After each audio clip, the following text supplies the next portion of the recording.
Look at these black walnuts.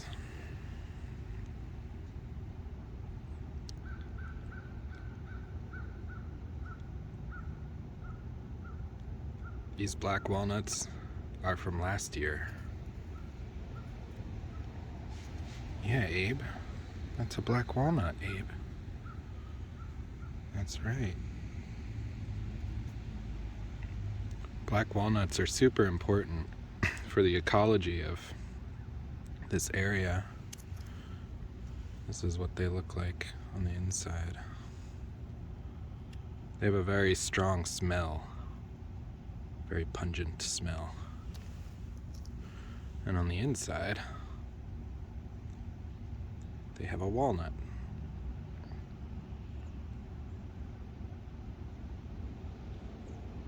Ooh!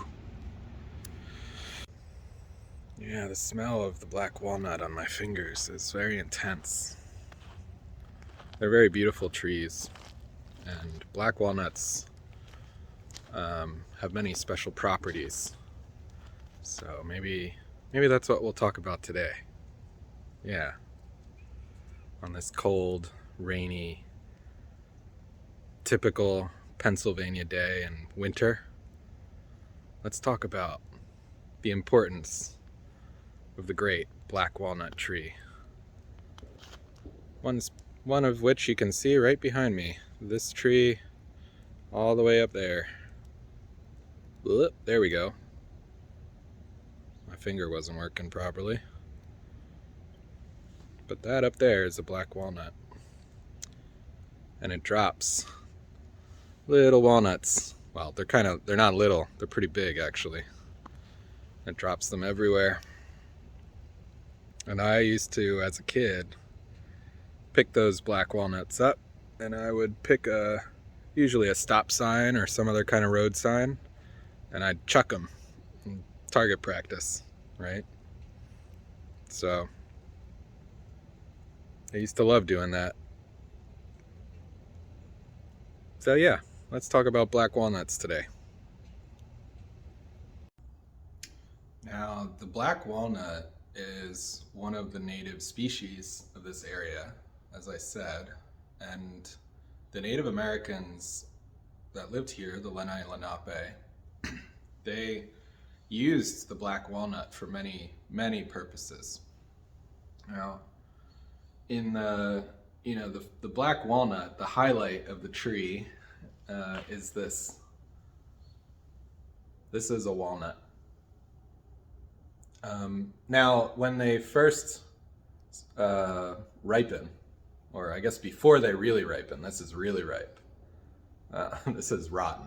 But when the tree produces its fruit, usually I think it's like in late August. That's in my memory. That's when I associate it with late August, September, October. I could be wrong. I didn't look any of this up. So please correct me or, if I get anything wrong. But I have very distinct memories of throwing these at stop signs and using them for target practice. And so that means I would have been in school. So at some point in the school year, they drop these. And these fruits, they have a very specific consistency. You know, on the inside is the actual walnut, but this fruit has this outer covering that has a lot of interesting properties. And the Native Americans used this fruit for many purposes. It has an oiliness to it. Actually, I think the oil probably comes from the nut, mostly. So I'm not exactly sure which part, whether it was the nut or the surrounding fruit of the plant. But there's an oil in these fruits and nuts, and the Native Americans would have, they harvested that oil by basically grinding up. Yeah, it would have been the nut. They would have, I'm pretty sure, again, I don't know. I'm not a botanist and I'm not a historian, but they would have ground up the nut much the way we make peanut butter out of peanuts. You kind of grind them up, and when you do that, grinding up the nut releases the oil, and you can extract the oil. And walnut oil has many medicinal properties, can be used for cooking. And the Native Americans would have used this oil for, yeah, all sorts of things. Cooking and treatments. The properties of the nut also have medicinal uses for illnesses. Like, I think I remember it's sort of for like wounds, and but more like not wounds from like cuts. It's more things like rash. Like if you get a rash, you can put some black walnut on it, and also things like gout. So I think it's good for the skin. It sounds like. Let me try to break it open here on camera. Man, it's hard. It's been outside. But like, yeah, that's what the inside looks like. Now when it's fresh, you know, this is a rotten version. But when it's fresh, the inside is actually like black and it's sticky. It's like sticky and it's almost like a tar. But it's not a tar because it's not burnt. But it's very sticky, and you get it all over your fingers. Like my fingers, this is nothing. I've been covered in this sticky black walnut goop from the inside of these fruits many times, and it has like, well, the smell is, it's very deep and luxurious and a little spicy on the edge. It's very, like, the smell of the black walnut is very particular, and I really like it. I wonder if the Lenapes used that as a fragrance of some sort. I don't know. It's speculation. But I also know that the wood of a black walnut tree is very strong. I believe it's a hardwood walnut, right? And the wood, they used it for their bow and arrows, like bows specifically. And when you're making a bow out of wood, you need to choose the hardest wood, because for bows and arrows, when you pull the string back on a bow, the wood has to be able to curve, and that curvature puts a lot of strain on the wood. So you need a very hard wood that can take a lot of force, a lot of pressure, without breaking. It can't be brittle. It can't be soft. Like when you bend it, you need it to snap back quickly. And yeah, black walnuts have all those properties. So the Native Americans would have used black walnuts to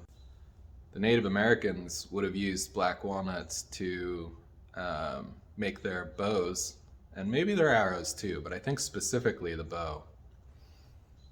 So yeah, it's a very important plant around here. There's a lot to say about it. But I hope that gives you a little introduction on this cold and dreary day about the history of the black walnut. And me and my good friend Abe, we're gonna go, I don't know, we're gonna go have a quiet day. This is Abe right here. He's been around in previous videos very early on in this channel, but he hasn't made an appearance recently, so I guess he's around now, so hopefully he'll be around more too. If any of the people who are watching this, if you guys know anything about the black walnut tree that I didn't mention, please let me know. I mean, there's so much to say. The black walnut is one of those ancient trees from this area that the Native Americans have used for millennia. And it's special because a lot of the native trees around here have vanished. Um, like the chestnut tree is gone. The American chestnut tree used to be the most populous. It used to be the most common tree in this area, the American chestnut. And unfortunately, there was a blight. It was either a blight or a beetle. I think it was a chestnut blight, which is like an infection for a tree. A blight is an infection. And the chestnut trees all died, sadly. I think there are only like a few left, maybe somewhere in Virginia.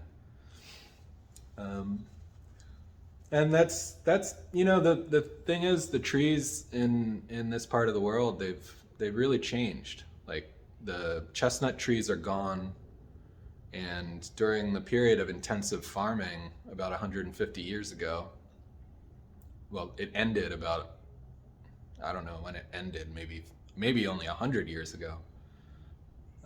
But up until that point, 150 years ago, up until then, farmers cut down every tree in this area. Like there are very few untouched forests in this place. And so, the thing about these trees, when you're looking around the forests, they're not that big. And you might not understand what I mean by not that big. What I mean is that an old growth tree in the ancient forests of Pennsylvania, they would have reached, if they grow to 400 years old, 500 years old, there are trees that are 700 years old. At least there's one. It's called the sacred oak tree. And it's in the middle of Pennsylvania. Maybe I'll take you there at some point to see it.